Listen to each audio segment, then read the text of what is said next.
So when I went to work in the 90s, in 1994, I believe it was, for the Southern Christian Leadership Conference, and I've been around Atlanta since 1979 when I moved back after my time in Wichita.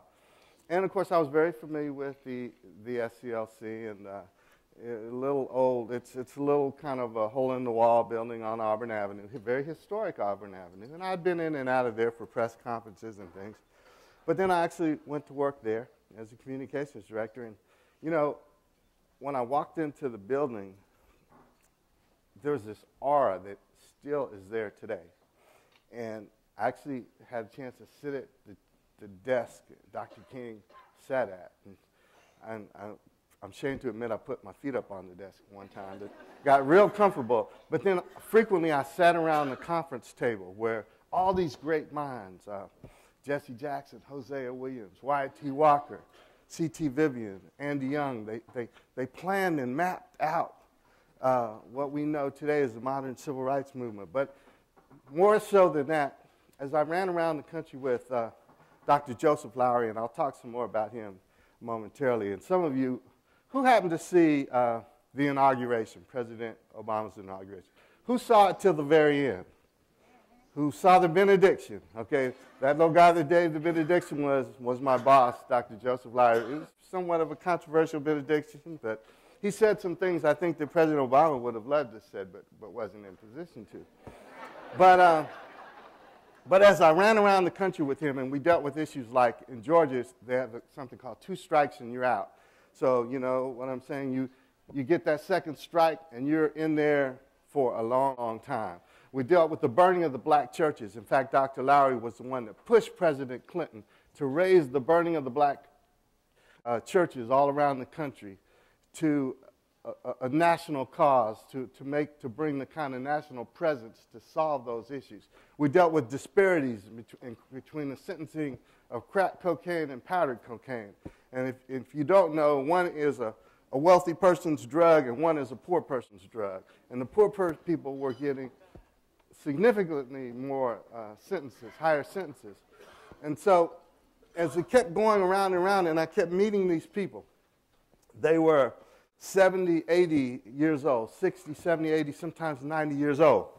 In many instances, they had cocaine and powdered cocaine. And if you don't know, one is a wealthy person's drug and one is a poor person's drug. And the poor people were getting significantly more sentences, higher sentences. And so as it kept going around and around, and I kept meeting these people, they were 70, 80 years old, 60, 70, 80, sometimes 90 years old. In many instances, they had no 401k, no health insurance, no life insurance, no pension. Sometimes they didn't know how they were going to pay next month's light bill. And I started asking them, I said, listen, young people today especially, they don't know who you are. They don't know what you sacrificed. They don't know what you invested in this country so that they can have what they have, so that today they can go to any university in the country where they have the grades, where they can eat at any restaurant where they can pay the bill, where they can live in any neighborhood. They can sit on any seat in the bus or the airplane. They don't understand that the role that you played in making that happen. Do you regret it? Are you bitter? And every single one of these people, when I asked them this question, they got real emotional. Their voice started quivering, and they said, oh, no, I can't begin to tell you how special it was to be part of this movement. We tore down the Cotton Curtain. We challenged America at its very core to be what it said it was. I said, oh, I wouldn't give it away for anything. It was a magical time. And so because of the responses of those people, and because I had been blessed to be part of that kind of, I guess I have to say it, the affirmative action generation, when the doors finally opened to where black people could go to college anywhere they could get in.